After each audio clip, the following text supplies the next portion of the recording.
Hello everyone and welcome back to Drums and Drams. My name is Cameron and this is going to be a bit more of an impromptu episode than normal. It feels a lot like a lazy Sunday right now. It is 3 p.m. here in Ohio, a little bit earlier than I normally record my videos. But actually it's Black Friday today and I was able to make a really cool trade this morning with someone from a local whiskey group for a bottle that I'm super excited about. And I thought it would be fitting to jump on here and crack the bottle open on a video.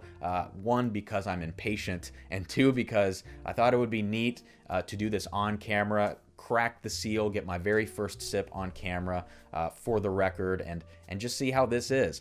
So in the spirit of Black Friday, I've got a Johnnie Walker Black Label here from 1982 that I'm just, again, so excited to crack open. And I also have the current bottling in front of me here so that I can do a comparison side by side. Now, the story with this is just that someone posted up this bottle in one of my local Facebook groups and asked about making a trade. And I've recently come into some other dusty bottles here, a 1983 Old Grandad Bonded, and an early 2010s Weller 12 with the raised wheat decal here. And because of that, and because of how good these other Dusties have been, I jumped right on this trade and I had to make it happen. The story that I was told is that this is this particular individual's step-grandfather's bottle that they found in his attic that was stashed away because apparently he used to really love this stuff. So I don't believe that this was the only one, but it's the only one that I was able to pick up. So it's a little bit of a funny and neat story, and I thought that again that I would crack it open sort of live on camera for my very first sip. You can actually see here that the tack strip is still intact.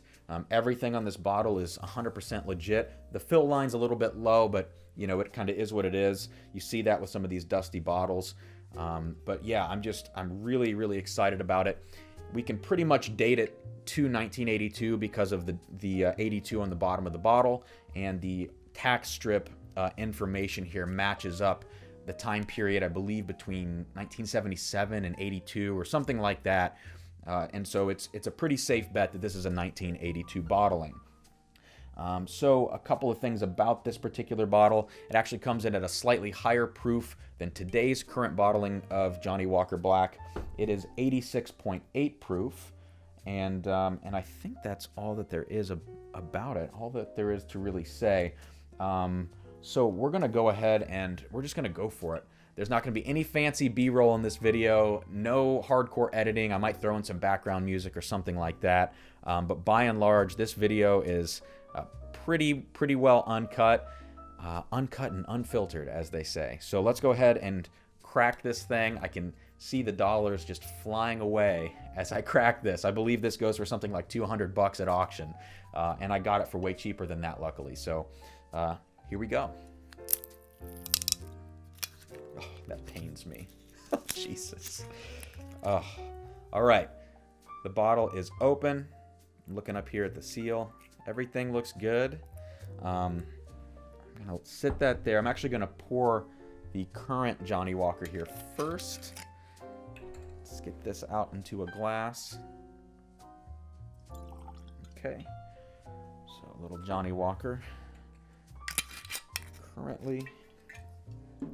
Put this up here, and now for the good stuff. I hope this doesn't suck. I don't think it's going to suck, but you never know. Okay. So, man, look at that. Go ahead and put it up here. Oh, beautiful. Okay, so this is the current, today's edition of Johnnie Walker Black. I'm just going to nose it just for a second here. Okay. And now we're going to go over to the 1982 bottling. Oh, wow. Oh my goodness. There is this scent, this aroma that dusty bottlings have, and I don't know what it is. I've looked it up a bit, and I can't find any definitive answers. What I'd love to do one of these days is really talk to someone who's like an expert on dusty bottlings, whether it's bourbon or scotch. It's actually sort of the same aroma in both cases. The first time I experienced this aroma, which I guess I'll refer to right now as like a mustiness. That's the best way I can describe it. It's not a bad mustiness though. It's not gross. The first time I experienced that was with this Weller 12 bottling. And I was able to compare that right next to a current Weller 12, and it absolutely blows it out of the water. I mean, it's not even close. This just has a deeper, richer, sweeter, and much mustier flavor than the current Weller 12. The second time I experienced it was like 2 weeks ago when I got this old Granddad Dusty. Same exact mustiness, but just in a slightly different way. And now this Johnnie Walker, even though it's a scotch, it has that exact same mustiness. And I don't understand what it is. I know that these spirits don't continue to age in the bottle, but I've got to wonder about that. I've got to wonder about, is there something going on in the bottle? Was there something completely fundamentally different about the way they made spirits 30 years ago that has contributed to this? I don't know the answer, and I'd be curious if any of you know anything about this. If you could drop a comment, shoot me an email, whatever. But these are all bottles that I really want to share with other whiskey tubers. Once my channel gets a few more subscribers and a few more views, I can't wait to share these bottles and taste these with some people who might know a little bit more than me about some of this stuff. So, let me go back here to this older bottling here of Johnnie Walker and see what we get on the nose. So that mustiness is present. That's the very first thing that hit me before any sort of maltiness or any sort of peat or anything like that. So it's all that mustiness. Now right behind it is just like you would get in a current Johnnie Walker. Let me actually grab it here.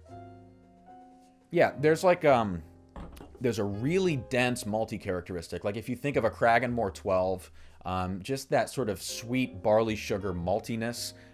It's heavier and denser than that in this older Johnnie Walker bottling for sure.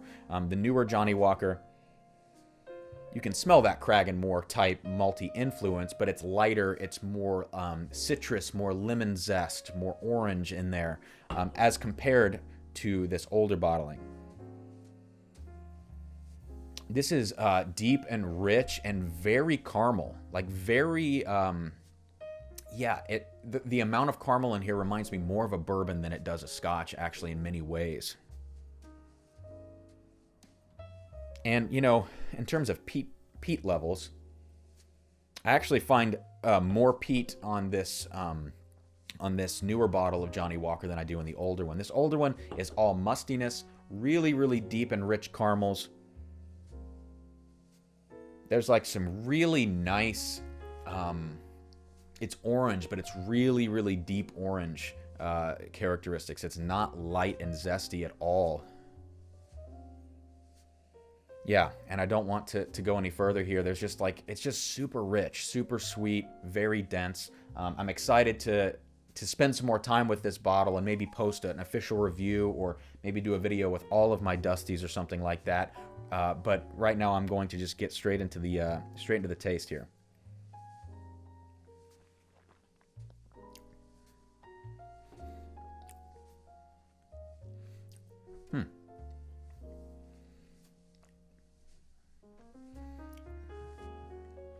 That's interesting. It almost reminds me in some ways of like a spring bank. There's like something funky in there. And maybe it is like that dusty, musty type thing going on. But there's something a little bit funky in there that reminds me of that sort of Springbank sour funk that's going on. There's definitely more peat on the palate here than there was on the nose. The nose was super smooth, super malty, very full, very rich, more rich and dense than I'm used to in a Johnnie Walker bottling. It smelled like it was going to be very viscous and have a really solid mouthfeel. But it's I mean, it is a Johnnie Walker 12. The mouthfeel is actually not that dense when you get it on the palate. I'm going to take another sip here.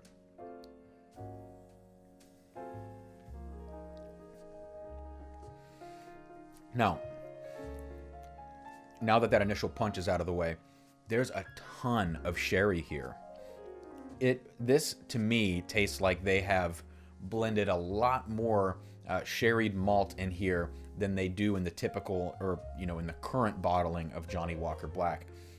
I'm reminded right now of a Macallan 12 Sherry Oak. I'm reminded of even some older age-stated Glendronachs like the 15-year and maybe even the earthiness of the 18-year. It's really, really earthy and sherry heavy here with that peat funk that reminds me of that Springbank, combined with some of that, again, like that Cragganmore maltiness in here. It's really interesting. I'm gonna shift over here to the current bottling of Johnnie Black and see what this is all about and do a comparison back and forth here. Yeah, much lighter on the nose, much lighter, more citrusy. A little bit of sherry, but not the dense, rich sherry that the older one has.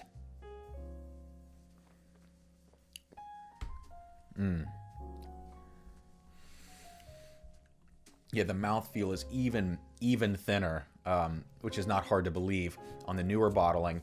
And the peat smoke is actually more of that campfire type ashy smoke. It's not that Springbank funk or that Lafroig medicinal smoke, which is a little bit more of what this older Johnnie Black has.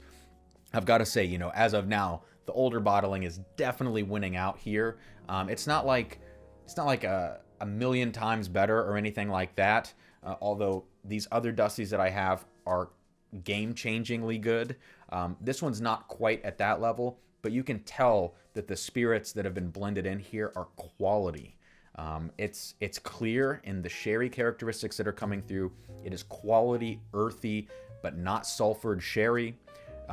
You can tell that the peated malts that have been blended in here, you can tell that those are absolutely quality. And the mouth feels a little bit more viscous, although not as much as the nose might suggest. Yeah, this is really great. I'm going to take another sip here. Wow, and it's getting more sherried by the minute. The more that it's sitting out right now, it's really going down that Glendronach 15 to 18 year path. This is amazing.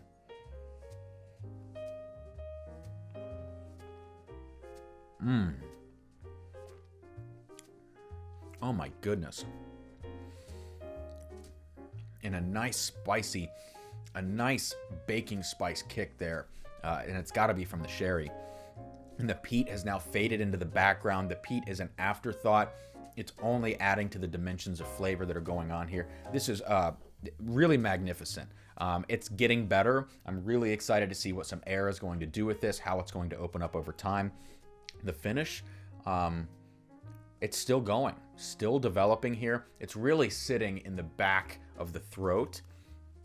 The front palate, it's still mouth-watering right now.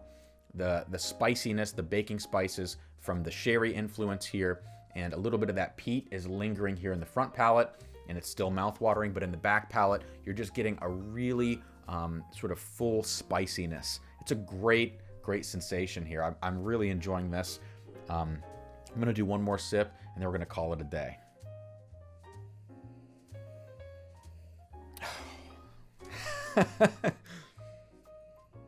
I would never guess in a million years that this was a Johnnie Walker Black.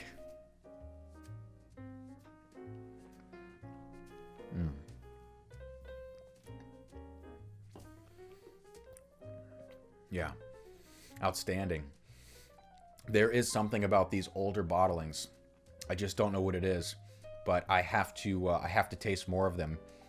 I know there are so many people out there that like to buy older Macallans, older Wild Turkeys, older Stitzel Weller bottlings, and I might end up becoming one of those people once my wallet gets fat enough to handle that addiction. So thank you guys so much for tuning in. Thank you for joining me on this first sip here of 1982 Johnnie Walker Black on this Black Friday. I hope you're all staying safe. I hope you're all staying healthy, and come back for more. I'm going to be finishing up my edit today of my Glenmorangie A Tale of Cake review and posting that up.